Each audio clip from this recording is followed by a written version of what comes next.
Going out there, Jason. Just talk about your mentality coming into this match, this show, really. Yeah, the anxiety was high. We had all day. It was a 9:30 p.m. start, and so you wake up, and I wake up early typically. I usually go to bed late and wake up early. And so I've been awake for a long time, and that anxiety just builds and builds and builds, and then you come and watch the first show, and you can see the lanes getting tricky, and you're like, all right, it's going to get messy for me too. So that anxiety grows even further. But once I hit the lanes, it was like I don't know, like a splash of water just hit me. I felt really calm. I felt really good. Certainly helped to calm me down when Andrew was struggling a little bit. And so it really let me just get my feet under me, find a shape that I kind of liked. And, in particular with Andrew, I made some really, really great shots early to just give myself that buffer. But then when I played Carl, once he ball changed, it goes one of two ways. It's either the worst decision you ever make or it's the best one you ever make. And so when the 9-pin for him stood the wobbly 9, I thought, okay, well, now he has to strike out. If you bowl good, he's going to have to strike out. And the lanes aren't too easy, so let's just stay clean, let's make some good shots. And I did, but that left lane just kind of blew up at the front part of the lane, and I'd seen all night, anything that went to the right just missed the head, almost took 3 off the right. So there was a little paranoia about trying to overthrow it to get it through it, and then just missed the head pin right. And so I think that also played into effect that maybe I didn't trust it enough, but I knew the window down the end of the lane was so small. I thought, you know what, let's just make a few boards move left, let's gear down the speed a little bit and kind of just put it in that same little spot, and hopefully the ball will roll off of it. And it did that really nicely in the 10th. I mean, I thought the second shot in the 10th was actually better than the first shot. But the ball said otherwise. The ball told me that it was better the first time. So you got to watch 10 matches on that TV pair before you took the lanes. What kind of observations did you make during those matches that helped you get lined up right off the bat? Well, I mean, I think it's no secret the out of bounds is huge, and when you see an out of bounds like that, and you're really trying to get your ball to break pretty close to it, you want to flirt with that out of bounds so much, and so it makes perfect sense as to why a lot of balls are just hitting it and falling off the cliff, because that's kind of where just left of it is where you want your ball to be breaking off of it. And so I think tomorrow, it wouldn't surprise me if a lot of guys decide to play a little straighter. I think, Sterner in particular is going to throw it. I can bet my house on it. He's going to throw a urethane ball straight up the lane, and so that takes the out of bounds away from him, as in targeting. He doesn't. If he hits it, it'll just be a terrible shot. But then EJ and Anthony. I know Anthony will more than likely decide to throw it straight, hard and fast, and just stay away from that. And maybe EJ will do the same. So I either need to follow him, do the same thing, or stay where I am and just hope I trip the 4-pin, I messenger the 10, and they don't, if I get to them. Was it just the pattern creating that out of bounds, or is there some kind of topographical thing with that pair as well? Yeah, I think it's a bit of both. Mm-hmm. I think that pair in particular is a pretty tricky pair all week, but the pattern is built that way. Okay. It's designed to make you make a shot down the end of the lane. And after a few games, you do get a little bit more of a window. It will open up in qualifying and match play because you've got enough bowling balls going down that part of the lane. But on TV with the lights, we don't get a lot of practice out there. So that side of the pattern is still so underdeveloped, and it's causing a lot of issues for a lot of players. All right, so tomorrow you're going to be bowling for a 4th TOC. That would be a record, 15th major. Had a record for a while. Just what are your thoughts heading into tomorrow's show? Yeah, I think it's. I kind of felt like tonight was going to be the hard slog because it's a late show. You're not guaranteed anything beyond the ball that you're about to throw. And so I was really focused on just getting through this evening. Now, I'm on a TV show which historically I shouldn't be on. And for me, that means I've got nothing to lose. I've got everything to gain. And everyone that I'll be playing has a position to lose. I've gained, a full spot and a chance to win the TOC. So I think that'll relax me when I get out there, and hopefully that'll be the difference between me and them. Is they've got a little more to lose than I do. And this last match here with Kyle was the last 2 players of the year. Obviously this year you've been close, hasn't quite been there yet. But just describe when you're facing a caliber of that kind of player, what kind of goes through your mind heading into those kind of matches? Yeah, Kyle is he's a momentum player, and so when things aren't going well, you really need to just jump all over it. Because if he senses an opportunity with the momentum shift, he gets the crowd involved, and he's a very animated character, and so that I think plays into his personality, which I actually think it makes him focus more and relaxes him.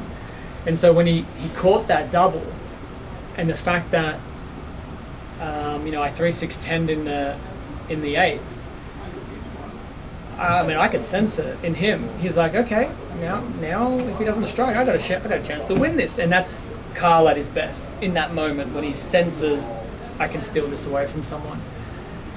And so I didn't put the foot down on him that 3-6-10. I should have probably have made the move. I felt like I should have, but I didn't execute a great shot on that 7-10 with the late 10. It wasn't great, so I thought, well, let's make a better shot, and I just hooked it early. But I should have made a better shot than that one. It should have gone high, and then I would have moved, and then we would have been fine. But yeah, what can you do? You mentioned his charisma and how he gets the crowd involved, Jason. When he's doing that stuff in a match against you, what, if any, impact on you does that have at all? No, not for me for anything. No, it doesn't matter who I'm bowling, what personality type they are. Some guys are talkers; they talk to themselves a lot. Other guys like Carl like to have a lot of action and body movement. But for me, I don't even watch him. I don't see him. I heard him walk off the set at some point and was yelling something, but I wasn't really paying attention. But I could hear the voice was from further away than right behind me. But when I pick up the ball, there's only one thing. Yeah. It's my target and my break point. That's all I'm looking at. That's all I'm thinking about. I'm thinking about it before I step up on the approach. I'm only concerned about that. Jason, to follow up on that, one of the things we talk about, in sports a lot is obviously the process. And when you're in a close match against, Kyle, like you were tonight, obviously the fans are watching the scoreboard and adding up things. Oh, wait, if he throws a strike here, we'll bowl 212, 216. In your thought process, do you look at the scoreboard at all and think about what you need to score, or is it just total focus on the task at hand? Yeah, I try to keep the score out of it, but unfortunately I've probably bowled more games than anyone else out here. And so as a bowler, you mathematically know what you're doing score-wise just by throwing shots down the lane. And so, yeah, I don't need to look up and work it out and say, ooh, 10 plus the next 2 shots, I need a double. No, we already know. I knew exactly what was going to happen. And when I left that 7-pin in the 10th, part of me felt like, he's probably gonna do this. Just, he caught some really off and weird breaks, and I caught that roll 4-pin for a double, and it just, I don't know. Like I said, the momentum was shifting. It just felt like he'll get that strike. But that ring 10 was a pretty violent one. That was a pretty violent ring 10 for him, considering he somehow struck on the first shot. But to follow up on the process, I was talking with EJ yesterday, and he was talking about routines. And so I was asking him if he had a set pre-shot routine that he went through before each shot, just kind of how you described. And he said it was pretty much just natural. In your career, have you focused on developing a set pre-shot routine, or is it just a natural thing that developed over time? Yeah, I think it's just more natural for me. the routines that I go through, whether it's qualifying, match play, or TV, it tends to vary depending on the environment, because obviously in qualifying you're waiting for opponents to throw a shot, same in match play, and so the time between shots is slightly different. But on TV, I always just pick my ball up as soon as they're done throwing their shot. I like to just get ready. So I pick my ball up, and when it feels good, I go. And if it happens to be the same because of that routine, then that's typically what happens. That's how the routine is built, just through that natural feeling of like, I feel good to go. Speaking of EJ, Jason, I am curious, what do you make of the season he's having so far? He's won 3 of the first 5 events. He's going to be top seed of tournament champions tomorrow. What do you make of the run that he's on in 2023? Listen, I've been saying it for a decade, nearly. When I think of EJ, I think of him as my most fierce competitor. And he's, in fact, one of the reasons why I work so hard on my game in the off season, and even when I'm out here, because I know that he's the kind of guy that is going to push you. What he's doing this season is ridiculous and remarkable. Mm-hmm. It's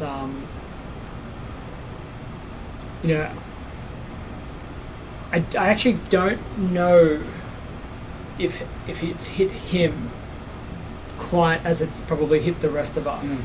And that goes the same thing for Anthony. I mean, look, Anthony's lost a couple of title matches, and if the pins go the other way, we'd be saying the same thing about Anthony. And so these two boys are now, and they're setting the bar really high, which for me is great, because that means I got to work harder. And I don't like to be the third best player in the world. I want to be the best player.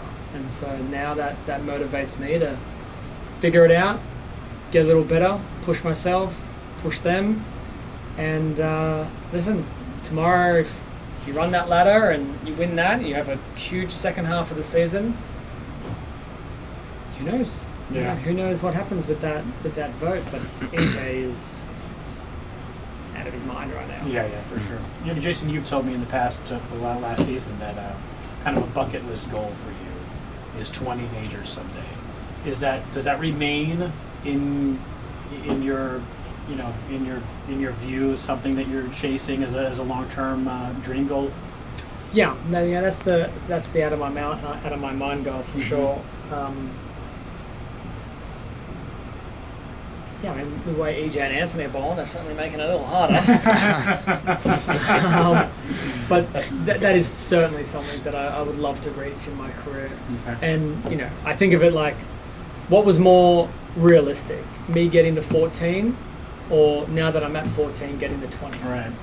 And I'd like to think anyone who thinks that 20 is out of reach, talk to me 14 years ago and tell me I won't get to 14. And that's how I look at it. So it's certainly a very, very realistic goal, and that's what I want to get to. So, Jason, earlier in the week, I know you talked about it. You were, I think, 58th after round 1. And obviously, you had a pretty incredible comeback to even make the show that you're at. And now you're on the final TV show. Can you just walk us through the feeling of, the difference in emotions going throughout the week, and now finally knowing I'm on the final TV show and I just have potentially 4 matches to win a 15th major? Yeah, I mean, the very first thing I think about it is I got to stop doing this to myself. Just start a little stronger, please. But when I walked out of this building in 58th at one point, mathematically, as long as there's enough games and I think I can get there, I'm going to get there. There's not a doubt in my mind. I don't walk in here and go, well, maybe I'll go down, or I won't quite make it. I always think this is going to be the set that you catch everyone. And considering how poor my start was, just to get to 6th was a huge accomplishment. And then to win the matches tonight, to now, like you say, be on the show and have a chance at 15. That's the kind of journey through a tournament that I pride myself on. I love it when the guys, you know, talking, you know, oh, he's gonna miss the cut. I love it because I'm like, you guys have no idea how fired up I am. Like, you have no idea. And I just love to be able to prove them wrong. So, you know, you can probably blame Stewie Williams, to be honest. He told me after the first round of match play that I wasn't going to catch him. Caught him. I remember that, actually. Yeah. I remember when he said that to you. I'm so glad I posted that. Yeah. So, you know, those are the kinds of things like, yeah, I mean, it's not like if he hadn't have done that, or, you know, I always push myself. It's not that's the reason why I did what I did, but it definitely, I don't know, it just hits a chord when you're like, all right, no one thinks you're going to do this, so let's give them a story. Mm-hmm. You know, like, let's let them go in the car or at their hotel or in their Airbnb. It's like, make them talk about you. Mm-hmm. And I think I did that a little bit this week. Jason, is that level of confidence that you have is amazing, and obviously if you're earning that, is that something you were born with, that you grew up being very confident in, you know, athletically, you know, playing lots of different sports, or is that something that developed over time? I think I've always had that self-belief, and I've always been a never quit kid. But I think what motivates that attitude even more is you do it once and you're like, you can do it, you actually can do this. And so then you do it again, you're like, okay, now it's not a fluke, you've done it twice. And you do that your whole life. You look back and you go, how many times have you started a tournament or you've done something where it was unlikely to win from, and you actually do win. And so when you have that experience behind you, why wouldn't you come in here and think it's going to happen again? I think the other thing is I'm a big sports fan. I love sports, and, you know, over the years I've definitely come to learn to love some of the American sports. But you look at any of the greatest champions of all time in any of those sports and ask them, do you think you're going to win today? Their answer is the same everywhere. Every person, any sport, yeah, I'm going to win today. Of course I'm going to win today. You know, like Kevin Durant is like someone that I love listening to because he's just a remarkable player. But he says it in a way like, I know it, but I have to know that. You know, I have to know it. And I think that's probably something that I've come to learn to accept. Like, you have to believe it, you have to know it, and then you got to let everyone else know that you know. And that's how I think anyone that reaches the very top, you just have to have that mentality. EJ has that mentality right now. He's walking into this building tomorrow, he's thinking, I'm going to win this. Anthony's the same thing. I'm going to be the same way. So, yeah. I have one quick one. Andrew missed a 5-pin today. What was just going through your mind when you missed that? I mean, we've all done that. Not all of us have done it on TV, documented and recorded for the rest of the world to see forever. But you know what? He made the 210. So, you know, hopefully that's the one that he remembers from the show, not the ones he missed. I don't think it will be, but it's all right. So you've got obviously a camera over here following you this week for the first time. What was the motivation for doing that? Yeah, you know, just for a really long time, I've had a couple of opportunities that have come and gone, and I had a Netflix style documentary that was following me around right before COVID hit, and then when it hit, plans for that had to change, and just that whole process when I was starting that out, I was really enjoying it, and I just thought this was kind of cool that for a lot of bowling fans, the way that our professional tour is run, you don't get to see the behind the scenes stuff. You don't get to, you know, we don't have a designated channel on network television or cable. We don't have that ability to see it. And so, you know, watching Darren Tang and The House, Paki Hanrahan and all the guys really that are doing their own kind of content, bowls, you know, they learn, they love it, and they engage with the tour, the players, and the sport more. And so I'm like, I think this is a good opportunity now to kind of let people into, you know, what I'm doing. And yeah, it's been fun. Certainly something new. So getting used to, talking about shots we've got to get for the day. And, hey, let's go and talk about this because this is something that I think is really important. But Jillian's been awesome. So, how much does being a native Australian, how much does this influence you to provide this information? Obviously, you have a huge global following. How important is doing this to get this information out to the world that follows you? Yeah, I mean, I don't know how to quantify that as an answer. I just know that, I think I have, I guess you can say, a responsibility to grow the game, and I love this game. I love it with everything I am.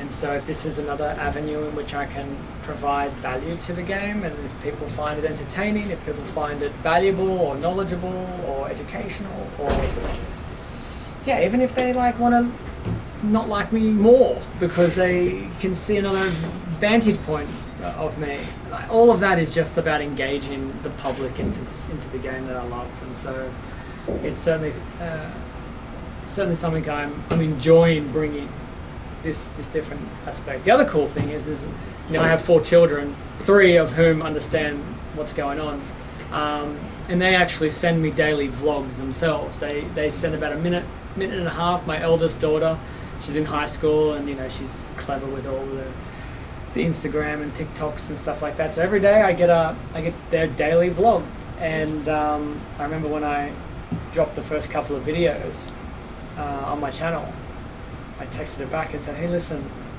I dropped a daily vlog too, so now we're the same." She's like, "Mine are cooler, Dad." I'm like, "Yeah, they are cool. They are cool." Are we good? All right, cool. He's got a bowl and thanks.